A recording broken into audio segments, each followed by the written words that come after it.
The night stretched endlessly over the nearly deserted highway, where a bitter wind carried the faint scent of rain and damp earth. A storm was coming, evident from the thick, suffocating air pressing down on everything. The distant hum of passing cars felt like whispers in the dark, their headlights flashing by, indifferent to the lone vehicle parked on the shoulder. Inside that old, battered 1997 Honda Accord, Mark Carter sat motionless, his hands gripping the cracked leather steering wheel so tightly that his knuckles turned white. His eyes, bloodshot from exhaustion, darted between the glowing green digits of the dashboard clock, 11:47 p.m., and the crumpled eviction notice resting on the passenger seat. The words on that paper might as well have been carved into stone. Final notice, 48 hours to vacate. The reality of it pressed against his chest like an unbearable weight, suffocating him, draining the last bit of fight he had left. His fingers trembled as he rubbed them over his tired eyes, as if doing so would somehow erase the painful truth staring back at him. He turned his head slightly, his gaze falling on a faded photograph clipped to the air vent. It was old and slightly bent at the edges from years of being moved from one dashboard to another. His kids, Emily, 8, and Jake, 5, beamed back at him with wide, toothy grins, their faces full of innocence and joy. Emily had lost her 2 front teeth in that picture, a moment she had been so proud of. One she had eagerly shown him when he came home from work that day. That was 6 months ago, back when he still had a place to come home to. Back when he could still believe in the promises he made to them. But now those promises were crumbling beneath the weight of unpaid bills, endless shifts, and the gut-wrenching fear of losing everything. He let out a shaky breath and reached for the ignition, silently praying for mercy. His fingers twisted the key, but instead of the familiar rumble of the engine, the car let out a weak, pathetic stutter before falling silent. His stomach dropped. He tried again, this time with more force, as if sheer willpower alone could bring it back to life. The engine coughed, sputtered, and then nothing. A cold wave of panic rolled over him. Not now. Not tonight. Not when everything was already falling apart. His jaw clenched as frustration burned in his chest, his fists curling against the wheel. He slammed his hands against the dashboard in a sudden, helpless outburst, the thud echoing in the confined space of the car. Swallowing hard, he grabbed his phone from the cup holder, hoping to call someone, anyone, for help. He pressed the power button, and the screen flickered to life for a fleeting moment, showing a 5% battery warning, before dying completely. He let out a bitter chuckle, shaking his head. Of course, this was exactly how his luck worked. He leaned back in his seat, exhaling slowly, his breath visible in the cold night air. He was stranded, broke, and had less than 48 hours before he and his kids would be homeless. There was no fixing this, no miracle waiting around the corner. Then, headlights. A pair of bright white beams filled his rearview mirror, growing larger as a vehicle slowed down behind him. Mark's pulse spiked, his entire body stiffening with unease. He hadn't called anyone. No one even knew he was out here. The truck's engine rumbled, its sound low and steady, almost calming. But Mark wasn't calm. His heart pounded against his ribs as he gripped the steering wheel tighter. The vehicle came to a full stop, its lights casting a long shadow over his car. He watched in growing tension as the driver's door opened. A tall, broad-shouldered figure stepped out, his posture confident but unthreatening. The silhouette was massive, making the truck behind him look smaller than it actually was. Mark's breath caught in his throat as the man took a few steps forward, his boots crunching against the gravel.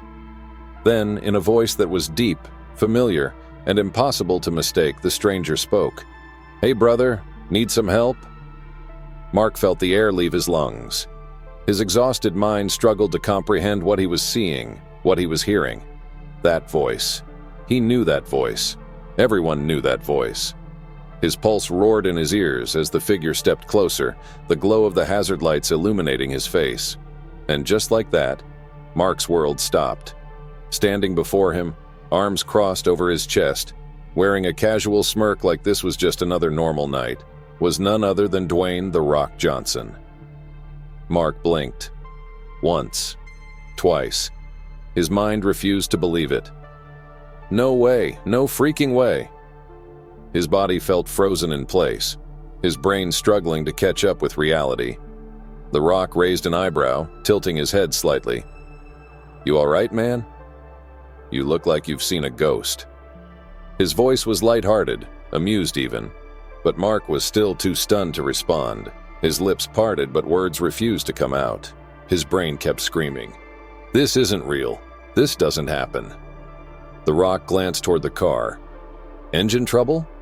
Mark blinked again, forcing his brain to function. He swallowed hard and somehow managed to nod. "Yeah, won't start." His voice barely came out above a whisper. The Rock moved without hesitation. He popped the hood, reached for his phone flashlight, and inspected the engine like he had done this a million times before. Mark just stared. It was surreal. He had spent the last 72 hours working nonstop, barely sleeping, barely eating. He had spent every waking moment fighting just to survive, only to end up here, on the side of the road, being helped by one of the most famous men on the planet. "You been working a lot?" The Rock asked as he moved wires around. Mark exhaled shakily, running a hand through his messy hair. "3 jobs. Still can't keep up." The Rock's hands stilled. Then, slowly, he looked up. "Kids?" Mark nodded. "Yeah, 2. For a moment, The Rock didn't say anything. His expression changed, subtly but noticeably. There was something there, something in his eyes that Mark couldn't quite place.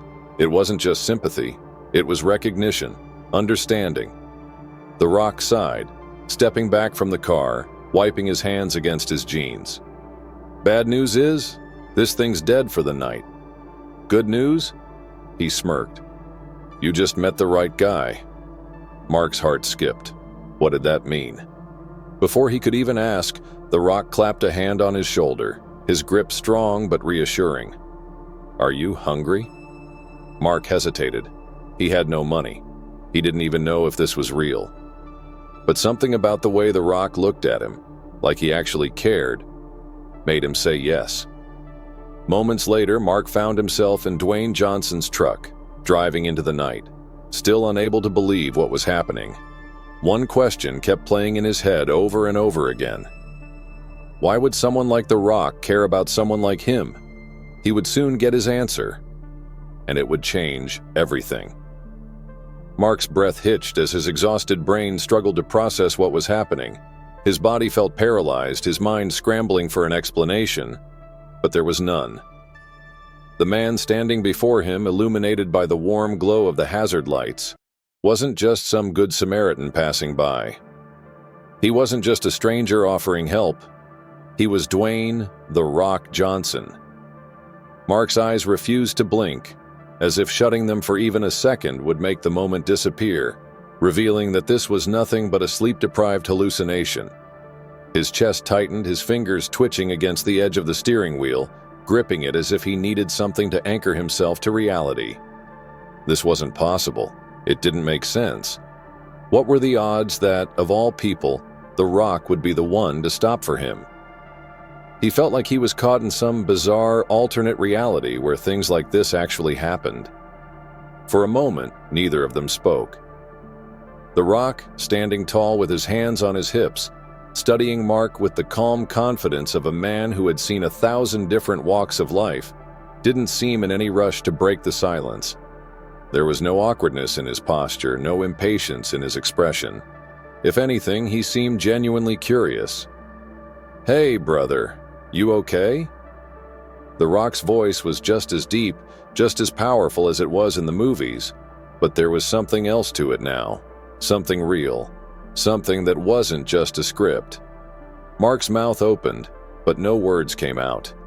His heart pounded so hard it nearly drowned out the sounds of the night, the rustling leaves, the distant hum of an approaching car, the rhythmic thumping of his own pulse in his ears. He swallowed, forcing himself to focus. This was real. This was happening. He took in a shaky breath. Are you actually—" Yeah. The Rock interrupted with a small chuckle, waving a hand as if he already knew what Mark was about to say. "It's really me." Mark blinked. He still wasn't sure if he believed it. The Rock glanced toward Mark's car, then back at him. "What's going on here, man? Car trouble?" Mark swallowed again, finally managing to nod. His voice felt stuck in his throat, but he forced the words out. "Yeah, engine died. It's been acting up for weeks." The Rock let out a thoughtful hum, already moving toward the front of the car. He reached down, popped the hood, and pulled out his phone to use as a flashlight. The way he did it, so casually, like he'd done this 1,000 times before, made the entire situation feel even more surreal. Mark watched in stunned silence as one of the most famous men in the world leaned over his car, inspecting the engine with a focused expression. His large hands moved over the various components, tapping here, adjusting there, muttering things under his breath that Mark was too distracted to catch. It was like watching an actor break character, stepping out of the Hollywood spotlight and into something real. "You've been working a lot?" The Rock asked, still checking under the hood. Mark let out a bitter chuckle, running a hand down his face. 3 jobs. Still can't keep up." At that, The Rock paused. He didn't look up immediately, but Mark noticed a slight shift in his posture, an almost imperceptible tension in his shoulders. When he finally did meet Mark's gaze, his expression had changed. It wasn't just casual curiosity anymore. It was something deeper. "You got kids?" The Rock's voice was quieter this time. Mark nodded, his throat tightening. "Yeah, 2. For a moment, The Rock didn't say anything. His jaw tensed slightly, his brow furrowing just a little. There was something in his eyes, something Mark couldn't quite place. It wasn't pity, it wasn't just sympathy, it was recognition, understanding. The Rock exhaled, stepping back from the car, dusting his hands off on his jeans. "Bad news, man. This engine's done for the night. Good news?" He let out a small smirk. "You just met the right guy." Mark blinked, his exhaustion fogging his ability to keep up. "What do you mean?" The Rock clapped a hand on Mark's shoulder, firm but reassuring. "You hungry?" Mark hesitated. He should say no. He didn't have money. He wasn't some charity case. But the way The Rock was looking at him, like he actually wanted to help, like this wasn't just some random act of kindness, made it impossible to refuse. A few minutes later, they were driving down the highway in The Rock's black pickup truck. The inside smelled faintly of leather and cologne, a scent Mark vaguely recognized from some high-end brand. The dashboard was spotless, the seats more comfortable than anything Mark had sat on in years. Everything about the moment felt surreal. For the first few minutes, silence filled the space between them. Mark kept his hands folded in his lap, staring at the road ahead, still trying to wrap his mind around how he had gone from being stranded on the side of the road to riding in a truck with one of the most famous men alive. "So," The Rock finally said, breaking the silence, "tell me about your kids." Mark blinked, caught off guard. He cleared his throat. Emily's 8, smart kid. Too smart for me sometimes, and Jake's 5, obsessed with dinosaurs, runs around the house roaring like a T-Rex all day." The Rock let out a small laugh. "Sounds like you got your hands full." Mark nodded. "Yeah, but they're good kids. Deserve better than this." There was that shift again. That moment where The Rock's expression flickered with something deeper, something that felt almost personal. "You remind me of my old man," The Rock said suddenly, his voice quieter. The diner letting the silence stretch between them in a way that felt surprisingly comfortable. Mark had expected this moment to be filled with questions. "Why are you helping me? Why me?" But The Rock had simply given him a knowing glance, as if he already understood the storm of thoughts raging inside him and decided to let it play out in its own time. Then, suddenly, The Rock flicked the turn signal and pulled off the road. It wasn't until they passed under the bright fluorescent glow of the sign that Mark realized where they were. A car dealership. His stomach twisted with unease. This didn't make sense. Why were they here?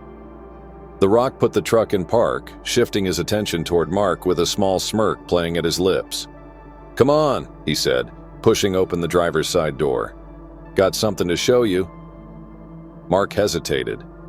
He could feel his heart pounding against his ribcage, his body unwilling to move even as his brain screamed at him to follow. He knew he had no reason to be nervous, no reason to expect anything but another inexplicable twist in the bizarre roller coaster of events that had unfolded tonight. But there was something unsettling about hope, about the way it tried to creep in when you'd spent years convincing yourself it didn't belong to you. Taking a slow breath, he pushed the door open and stepped out into the cold air. The dealership was mostly empty, save for a lone salesman inside, visible through the massive glass windows, scrolling absent-mindedly through his phone at the front desk. Rows of shiny, brand-new cars and trucks lined the lot, their exteriors gleaming under the harsh artificial lighting. Mark turned to The Rock, his voice rough. "Why are we here?" The Rock didn't answer right away. Instead, he gestured toward a particular truck near the front of the lot, a brand-new jet-black Ford F-150. The paint gleamed under the lights, the chrome detailing catching every reflection. It was the kind of truck Mark had dreamed about owning but never even let himself consider. The Rock reached into his pocket and pulled out a set of keys, twirling them effortlessly around his finger before holding them out toward Mark. "Yours now, brother," he said, smiling. Mark stared at the keys, completely still. His mind couldn't catch up with what was happening. The world around him blurred, his exhaustion mixing with the sheer impossibility of the moment. "You're kidding," he whispered, his voice barely audible. The Rock's smile didn't fade. "Nope," he said, clapping a firm hand on Mark's shoulder. "You need a fresh start, and this is just step one." Mark's legs felt weak. His hands trembled at his sides as he looked from the keys to The Rock and then back to the truck. It wasn't a joke, it wasn't a mistake. This was real. Tears welled up in his eyes before he could stop them. I don't know what to say." "You don't need to say anything," The Rock said, his voice softer now. Mark swallowed hard, his throat burning. His entire life he had fought to stand on his own, to push forward even when the world seemed determined to bury him. And now, standing here, being handed something so life-changing with no strings attached, it shattered something inside him. But before he could completely break down, The Rock reached into his jacket and pulled out something else. An envelope. Mark's breath hitched as he stared at it. A part of him already knew what was inside, but he was too scared to believe it. With a small nod, The Rock extended the envelope toward him. "Go on," he said, his voice calm but firm. "Take it." Mark's fingers trembled as he reached for it, his hands shaking so badly that he nearly dropped it. He hesitated for just a second before slowly peeling it open, his breath catching in his throat as he pulled out the contents. A check. A check for $50,000. The weight of it in his hands made his knees almost buckle. He couldn't breathe. His entire body locked up, his vision blurring with the sting of tears. I don't understand," he whispered, his voice hoarse. The Rock smiled, his eyes warm with understanding. "It's not a handout, brother, it's a fresh start, but there's one condition." Mark forced himself to look up, blinking away the moisture in his eyes. "What?" "When you're back on your feet," The Rock said, his voice steady. "Pay it forward." Mark pressed his lips together, nodding rapidly. He didn't trust himself to speak, didn't trust himself not to completely break down. For the first time in years, he allowed himself to believe maybe things could get better. He closed his eyes for just a second, clutching the check to his chest, and when he looked up again, he didn't just see The Rock. He saw hope. Mark's hands trembled as he gripped the crisp white envelope, his breath shallow, his fingers hesitant to pull back the flap. His pulse thundered in his ears, drowning out the sounds of the car dealership, the hum of the overhead lights, the muffled voices of the salesman inside. Everything around him felt distant, surreal, like he was floating outside of his own body, watching this moment unfold as if it were happening to someone else. He swallowed hard. The Rock stood beside him, his expression unreadable, his large frame radiating a quiet kind of patience. There was no pressure in his stance, no expectation in his eyes, only a silent understanding, as if he knew exactly what Mark was feeling at this moment. With unsteady hands, Mark finally peeled the envelope open. The paper inside was thick, heavy, as if it carried more than just its monetary value. His eyes flickered downward, reading the neatly printed numbers on the check. $50,000. The weight of it hit him like a freight train. His breath hitched. His throat tightened so painfully that for a moment, he thought he might not be able to breathe at all. His vision blurred as hot, stinging tears filled his eyes, spilling over before he even had the chance to blink them away. His grip on the envelope faltered, his hands clenching around the check like if he let go, the moment would vanish into thin air. I can't take this." His voice was barely above a whisper, raw and broken, cracking under the sheer force of the emotions threatening to drown him. The Rock didn't hesitate. "You can," he said, his voice steady, unshakable. "And you will." Mark shook his head rapidly, his body trembling. "I don't deserve this. I'm just some guy struggling to keep his head above water. There are people out there who have it worse. People who—" The Rock held up a hand, silencing him with nothing more than a firm look. "Listen to me," he said, his voice calm but carrying a weight that made it impossible to ignore. "This isn't about who deserves what. Life doesn't work like that, man. If it did, a lot of us wouldn't be where we are today." Mark's throat constricted as The Rock continued. "When I was a kid, my mom and I got evicted. We had nothing, and if someone hadn't stepped in to help us, I don't know where we'd be today. Someone gave me a break when I needed it the most. And now, I get to do the same for you." Mark let out a shaky breath, his heart twisting in his chest. "But there's one condition," The Rock added, his voice gentler now. Mark blinked up at him, barely holding himself together. "What?" The Rock placed a firm hand on his shoulder. "When you're back on your feet, when life finally gives you room to breathe again, you pay it forward." The words settled deep in Mark's soul. He didn't hesitate. He didn't need time to think. "I swear," he whispered, nodding rapidly. "I will. I promise." A slow smile spread across The Rock's face, and for the first time since this surreal moment began, he looked genuinely relieved. "Then it's a done deal." They stood in silence for a moment, the reality of the moment sinking into Mark's bones. The check felt heavy in his grip, not just because of its value, but because of what it represented. A lifeline, a second chance, a future. For the first time in years, he allowed himself to think beyond just surviving. The Rock gave his shoulder one last reassuring squeeze before stepping back, tilting his head toward the gleaming black Ford F-150 parked in front of them. "You gonna take it for a spin? Or are we just gonna stand here crying all night?" Mark let out a breathy laugh, one that sounded dangerously close to a sob. He wiped at his face with the back of his sleeve before nodding. "Yeah," he said, his voice steadier now. "Yeah, let's do that." The truck's interior smelled like new leather, the dashboard gleaming under the soft overhead lighting. Mark ran his fingers over the smooth steering wheel, his heart pounding in his chest. This didn't feel real. The keys sat in the ignition, waiting for him, like an open door to a future he never thought he'd have. He swallowed the lump in his throat, then turned to The Rock, who was watching him with an amused expression. "You waiting for an invitation?" The Rock teased. Mark huffed out a laugh, shaking his head. With a deep breath, he twisted the key. The engine roared to life. A sound so foreign, so full of promise and possibility, that Mark nearly choked on his own emotions. The Rock clapped a hand against the open window frame. "Now that's what I'm talking about." Mark grinned, shaking his head in disbelief. "I still don't know how this is real." The Rock winked. "Life's funny like that." Mark's grip on the steering wheel tightened, his chest swelling with something he hadn't felt in a long time. Hope.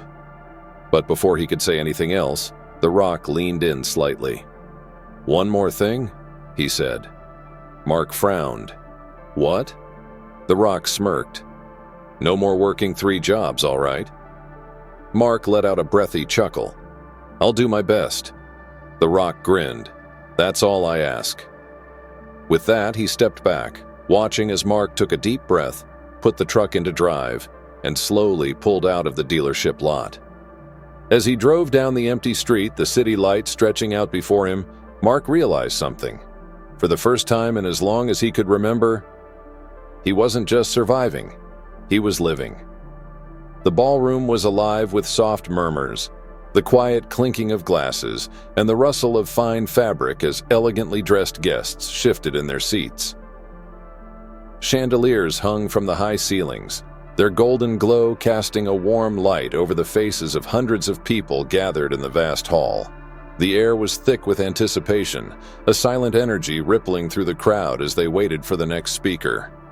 At the center of the room, a sleek black podium stood on a slightly elevated stage, a single microphone attached to it. And behind that podium, gripping the edges with steady hands, stood Mark Carter. For a moment, he just stood there, his heartbeat thundering in his ears, his breathing controlled yet heavy. The sheer enormity of the moment pressed against his chest, but he didn't let it consume him. Instead, he took a slow, deep breath, forcing himself to ground in the now, not in the past that had once nearly destroyed him. He scanned the crowd, taking in the sea of faces watching him with quiet curiosity. Some were familiar, business executives, philanthropists, influential figures in the community. Some were strangers, people who had likely come tonight expecting a polished speech about success and financial recovery, but Mark had no rehearsed speech. He only had his story. And so, he began. 1 year ago, he said, his voice steady but full of emotion, I was standing on the side of a highway. My car had broken down, but the truth is, my life had broken down long before that. A hush fell over the room, all movement ceasing. The weight of his words settled over them like a blanket. I was working 3 jobs, barely sleeping, barely making it day by day. I had 2 kids at home and I was failing them.